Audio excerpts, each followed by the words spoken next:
afternoon. It's nice to be here to see your beautiful faces once again. And thank you for all those wonderful songs that we have just heard about the risen Lord, the Word of Jesus Christ. So we just celebrated Holy Week. And we are blessed here in Canada because the government have recognized the importance and significance of the event that they declared it as a legal or statutory holiday. Because I was surprised, I didn't realize that in US they didn't declare that as a legal holiday. It's just a special holiday, but in Canada they do recognize that it's a special holiday for Christians. But to others, they celebrate the event as Easter. So happy Easter with the Easter bunnies and Easter eggs. And this is something that I just recently realized, and maybe most of you have also been aware. Do you know that this year on Sunday, March 31st, there are two events that were celebrated together with the Resurrection Sunday? It happened that every 31st of March is the International Transgender Day of Visibility. There are 12 months in a year. Holy Week interchangeably falls in March or April. So they have 10 months to choose from. But how come they choose March? So this is how the devil is trying to erase or to get people distracted, their focus from this significant event.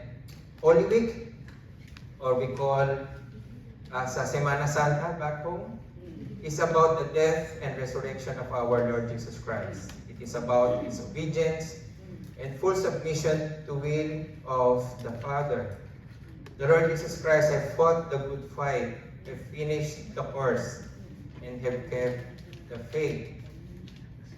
In Philippians chapter 2, verse 8, it says, "In being found in appearance as a man, He humbled Himself by becoming obedient to death, even death on a cross." The Lord Jesus Christ suffered a painful death. It's supposed to be intended to us. We are the one who must die a painful death, not physically, but spiritually.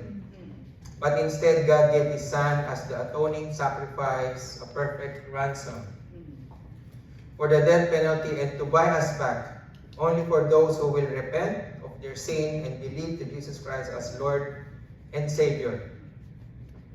Though this is my question when I was, again, a young believer, if God has the plan to save us by sending His Son as our Savior, why not do it right after man fell into sin, or at least much sooner, not after around 5,000 to 6,000 years when Jesus Christ was born? And I've got that question answered sometime later. There is a long answer, but we'll tell you in just few words. It is because of God's will according to His good pleasure, as what is written in Ephesians chapter 1, verses 9 to 10. In verse 9, He made known to us the mystery of His will according to His good pleasure which He purposed in Christ, and in 10, to be put into effect when the times reach their fulfillment, to bring unity to all things in heaven and on earth under Christ. God made Himself known to the first people on earth, Adam and Eve, to Enoch, Noah, Job, Abraham, Isaac, and Jacob. Those who feared the Lord, they worshipped and offered sacrifices to the true and living God. God revealed Himself to Moses as the great I am, mighty, powerful, and holy. Nations witnessed God's greatness through the kings, the prophets, and the judges of Israel and other kings. But then there's a big game changer. It was huge. It became the reference point of the calendar era, BC and AD. Before Christ, after that, when God sent His one and only Son from peaceful, comfortable heaven to upside-down, chaotic earth. Not only that He would fulfill the will of the Father as the atoning sacrifice, but the Lord Jesus Christ also came for a special purpose. which we are going to study and meditate this afternoon in the light of our Bible verse, which is found in 1 John chapter 1, verses 1 to 4. Jesus Christ came to show us who God the Father is, to provide assurance of God's eternal life, and to have the fellowship with God the Father. And having said that, the title of our message is Knowing the Father, like Son. So before we start, let's pray.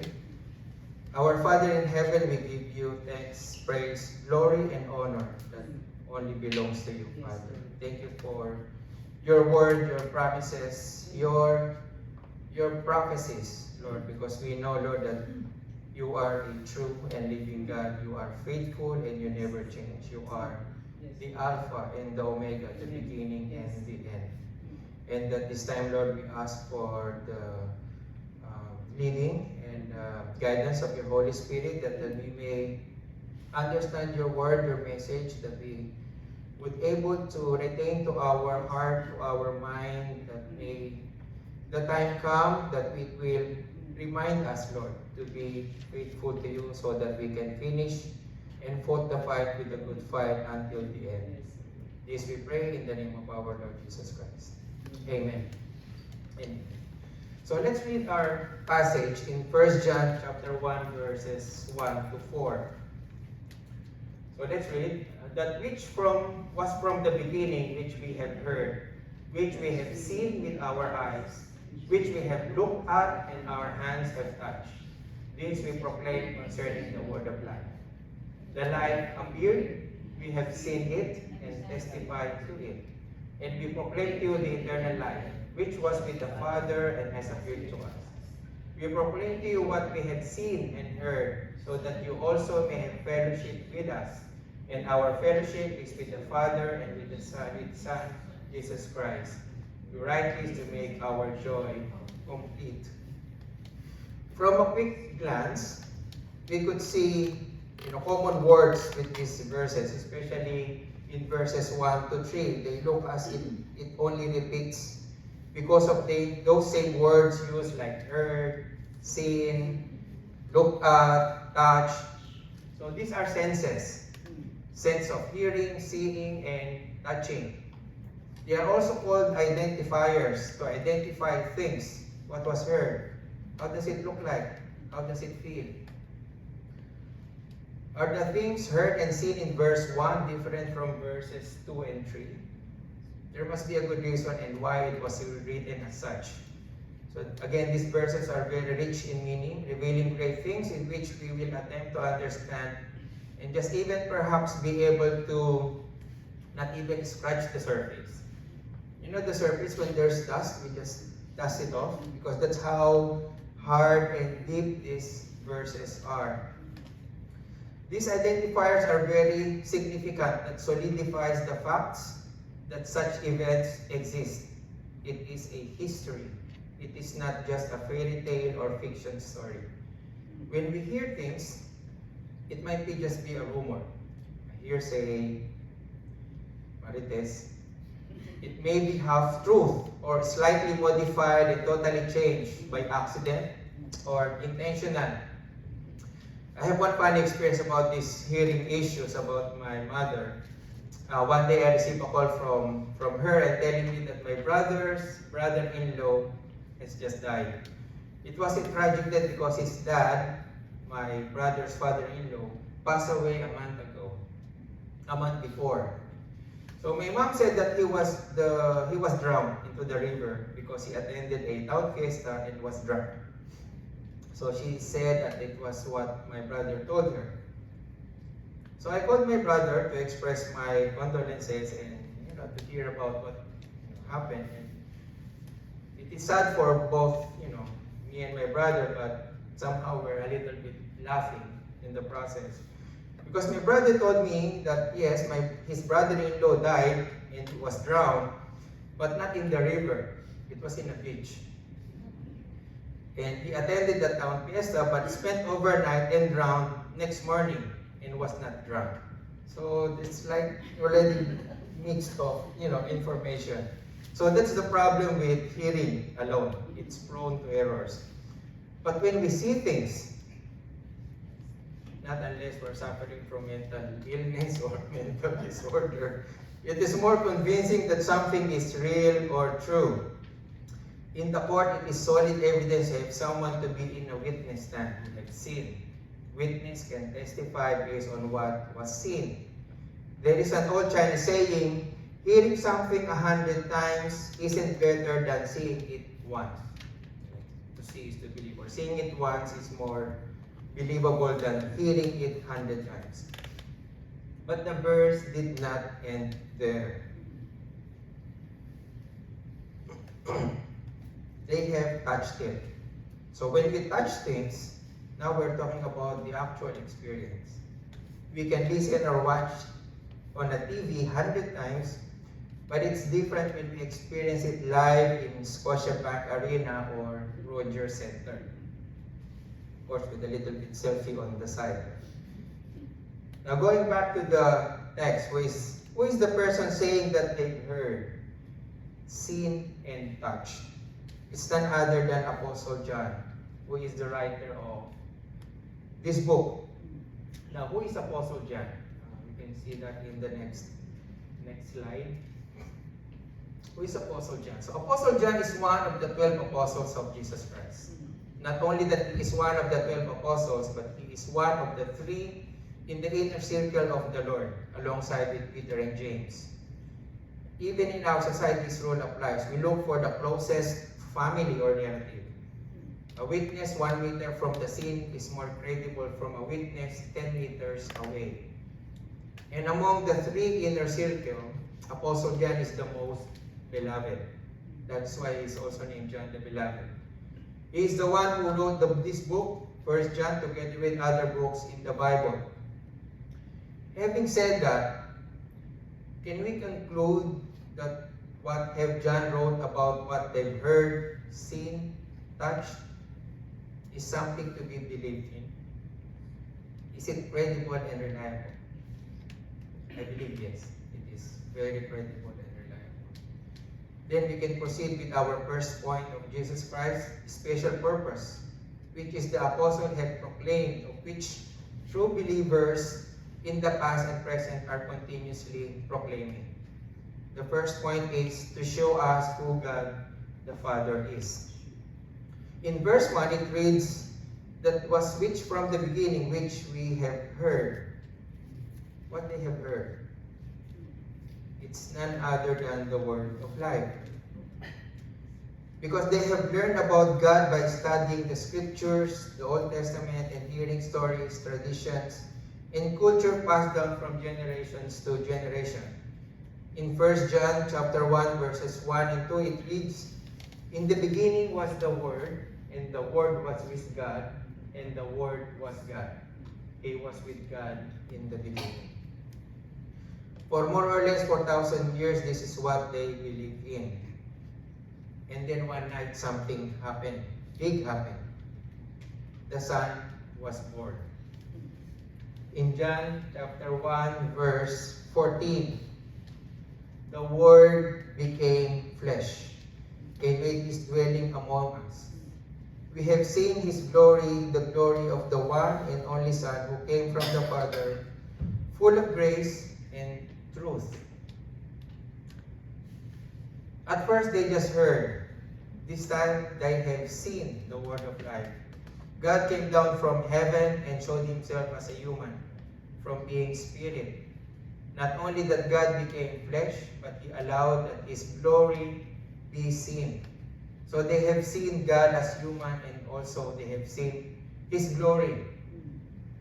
It is important to note that they have seen the glory of God.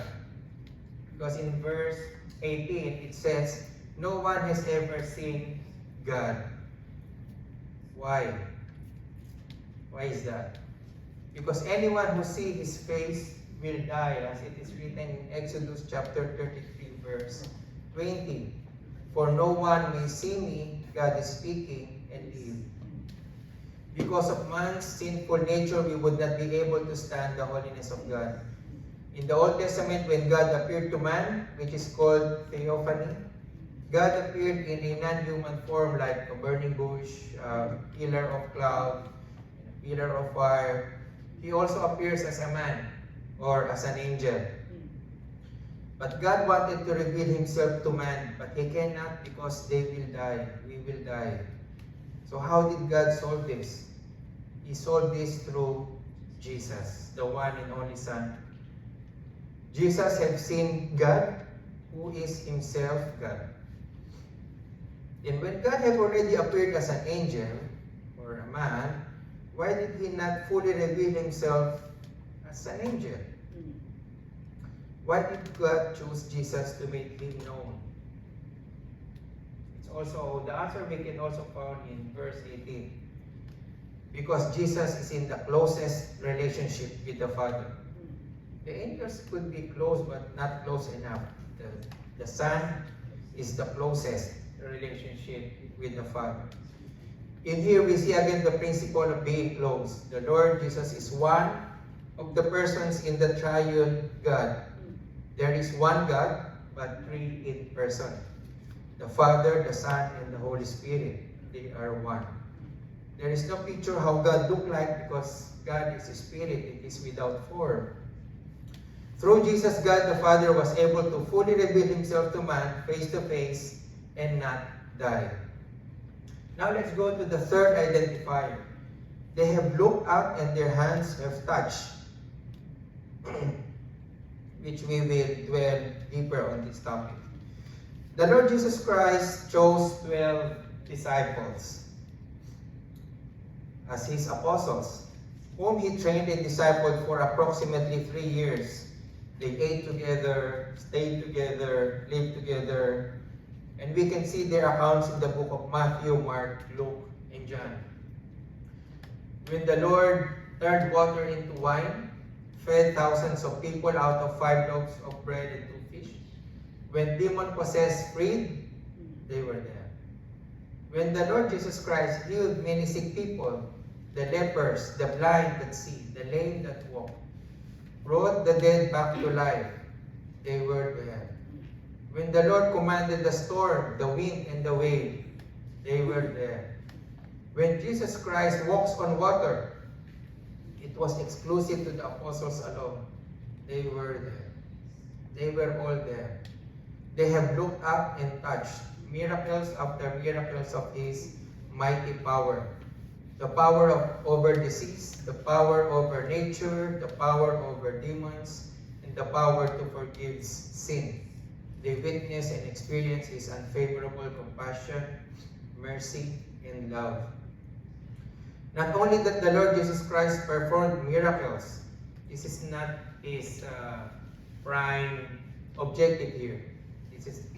But most important of all, that he taught and preached to them about God's kingdom.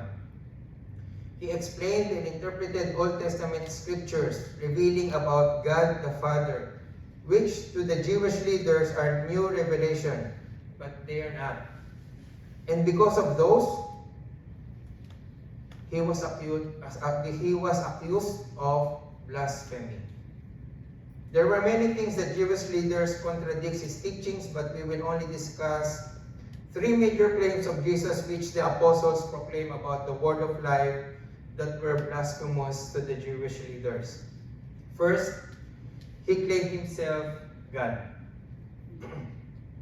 In John chapter 10, Jesus was directly talking to the Pharisees about an analogy of the good shepherd and the sheep.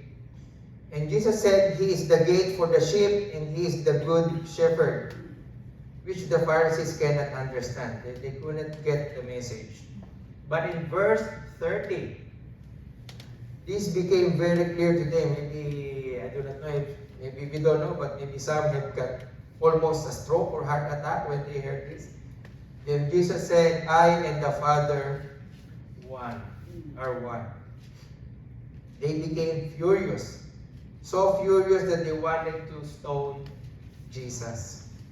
And in verse 33, in their defense, they said, we are not stoning you for any good work, they replied, but for blasphemy.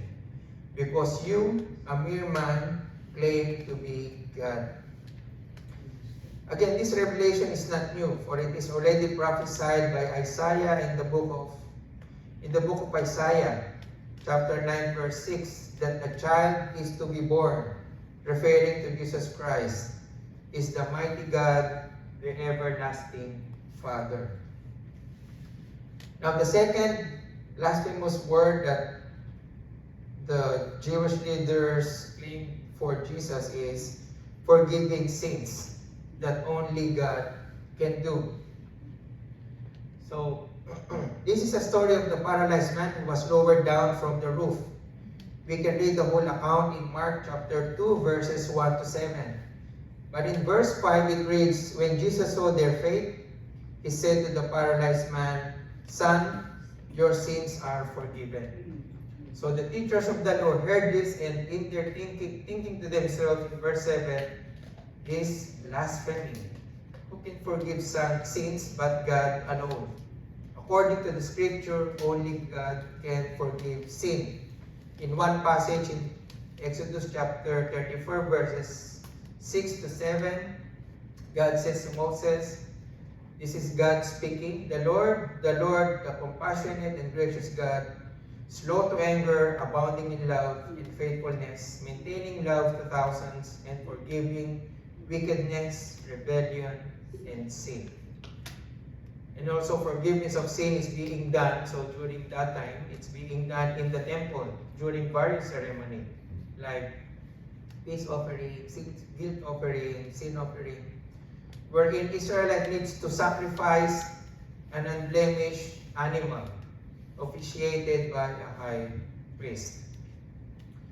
Now the third and last, Jesus claimed himself as the Messiah, the Son of God and the coming Son of Man. When Jesus was arrested and brought before the Sanhedrin, he was being cross-examined by the high priest.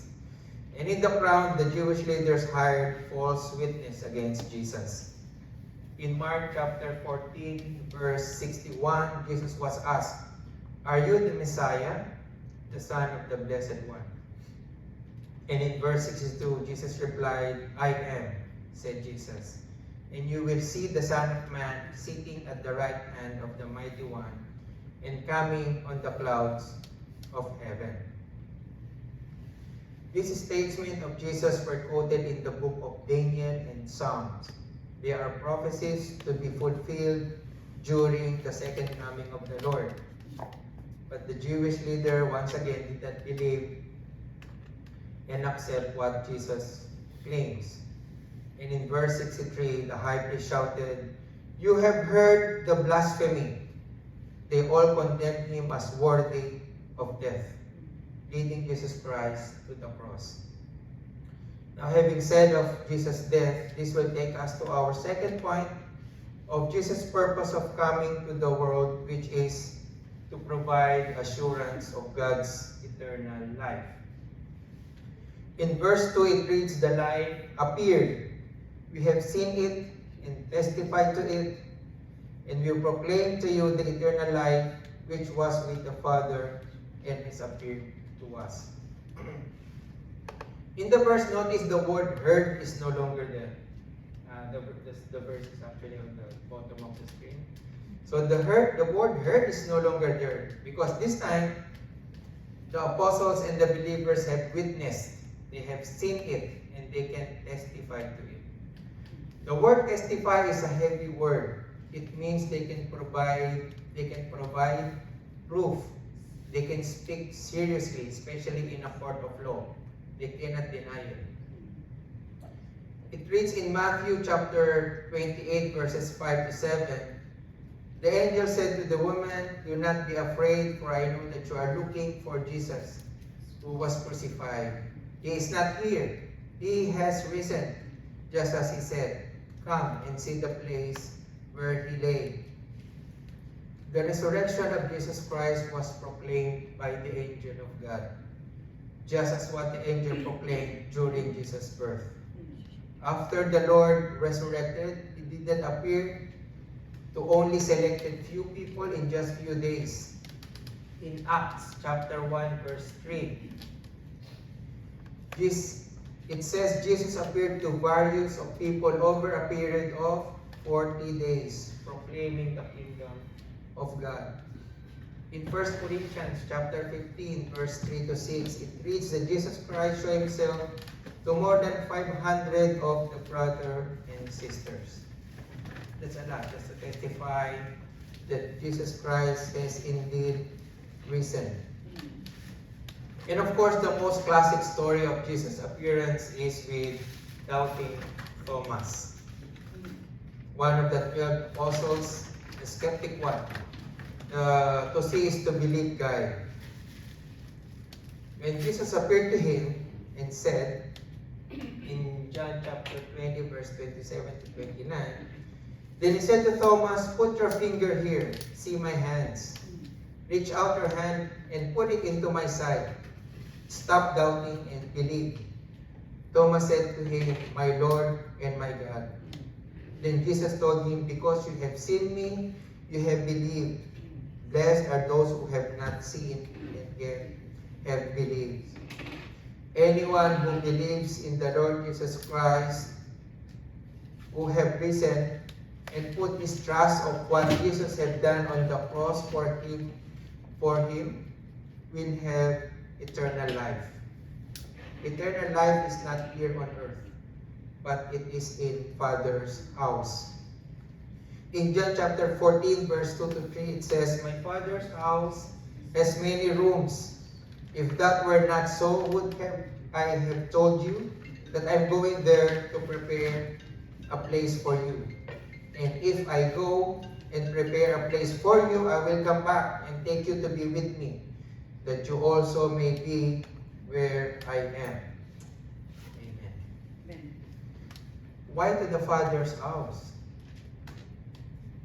Now we're going to our third and last point, which is to have the fellowship with God the Father.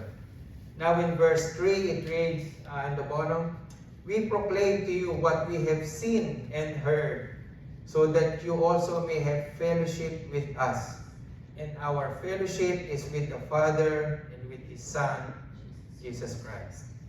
In this verse, Apostle John summarized and concluded the purpose of why they testified and proclaimed about the word of life and the eternal life, to give us that invitation to have the fellowship with God the Father and with His Son, Jesus Christ. In John 14, verse 6, it says, Jesus answered, "I am the way and the truth and the life. No one comes to the Father except through me." Let's say I have a friend whom I will bring to my house first time. Then my father is right by the door. So I will introduce to my father my friend that is my friend, and my father will let us in. No question asked, like, who's that?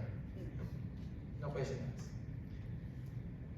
Here's another situation. But if that same person, without me, will come to my house only by himself, do you think my father will just let him in? Absolutely not. That's what the simple, explanation of that verse is.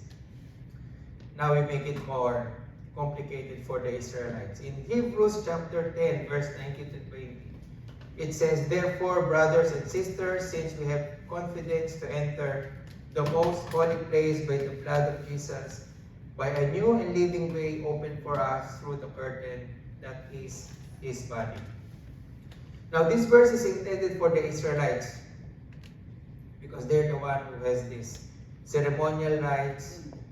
But would nice to know how we could connect this to John 14, verse 6. The curtain that is mentioned in this verse is the veil of the temple that separates the most holy place, or Holy of Holies.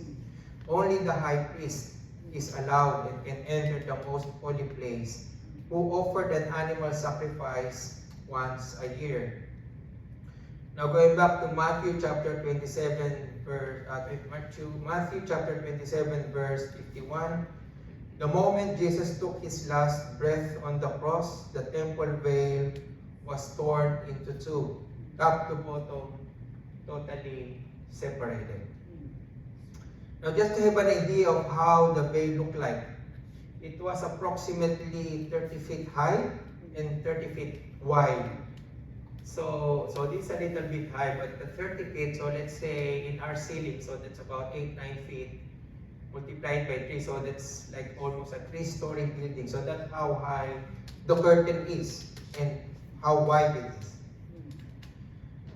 Because the reason for that is because in First King, the Lord instructed them to build the temple to be a 30 feet long, 30 feet wide, and 30 feet high. So that's how the curtain is as well. So it's fully covered from top to bottom. For that thickness, which we do not know how thick it is, but it would have been thick enough that would totally block off the view of what is in the inside. So it's not a see-through just like that. It's a see-through that's totally black because it's the most holy place. So to say that someone would tear this curtain into two from top to bottom would have been a big challenge without anyone seeing it. It's not something that you can just do and prepare. It's 30 feet by 30 feet. That's big. And the big question is, who would dare to do that? No one would dare to do that. It's a temple. No one will dare to do that. But when the veil was torn, it means there is no need to offer animal sacrifice every year. The blood of Jesus Christ, the Lamb of God, was the final sacrifice. The offering once and for all. And I believe the Pharisees still didn't get the message. Of course, if someone from our house had torn curtain, what will we do? Of course, we're going to replace it. It's not nice. So I think they replaced it. So they still continue doing the animal sacrifice. But in AD 70, the temple was totally destroyed. Up to now, the temple has not been built yet. So that would end the animal sacrifice. So because of the Son, those who believe and put their trust to the Lord Jesus have confidence to enter the presence of God. Because now there is no more separation. It's not only the high priest who can enter the presence of God, but those who have Jesus Christ in their heart can enter the presence of God. Now in closing, after the apostles identified the things they heard, seen, and touched, Apostle John wrote them down. In verse 4 it reads, "We write this to make our joy complete." The Holy Spirit, which is the third person of the Triune God, have inspired Apostle John to have all of the things they proclaim to be written. And there is a very good reason for doing that. Just in the next chapter of the same book, in 1 John chapter 2, verse 18, it reads, "Dear children, this is the last hour. And as you have heard that the Antichrist is coming, even now many Antichrists have come. This is how we know it is the last hour." So in this passage, we know that there are two waves, if I could say that, two waves of Antichrist. If you would notice, the first Antichrist written there is without an S, but the second one is an S, meaning Antichrist. So the first wave is that meaning Antichrist, which we have seen not only from during the time of Apostle John, but until now, that there are a lot of false teachers and they are liars. But the Antichrist that is coming, that is during the tribulation, which we would not experience anymore, not unless you're a mid-trib or post-trib, but there's only one.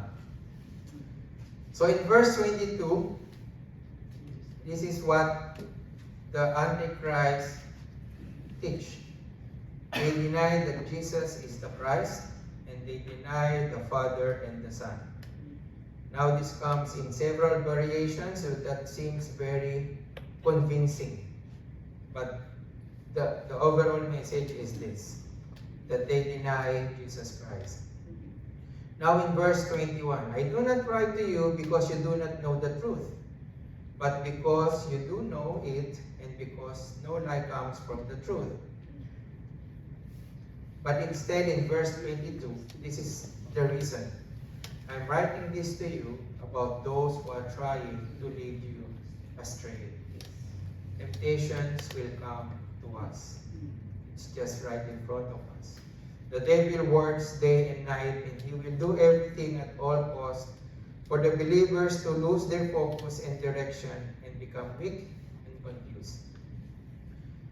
But through this written scripture, the Bible, the Word of God, only if we read, study, and meditate, will be the lamp to our feet and the light in our path. And as a final verse this afternoon, which will remind us in Colossians chapter 2, verses 6 to 7, it reads, So then, just as you received Christ Jesus as Lord, continue to live your lives in Him, rooted and built up in Him, strengthened in the faith as you were taught, and overflowing with thankfulness. Amen. Let's pray. Dear Father in heaven, thank you for your word. Thank you for your revelation. Thank you for your great love to us, that you have given us your Son, the Lord Jesus Christ, who suffered in place of us. Lord, we thank you and we praise you. This we pray in the name of our Lord Jesus Christ. Amen.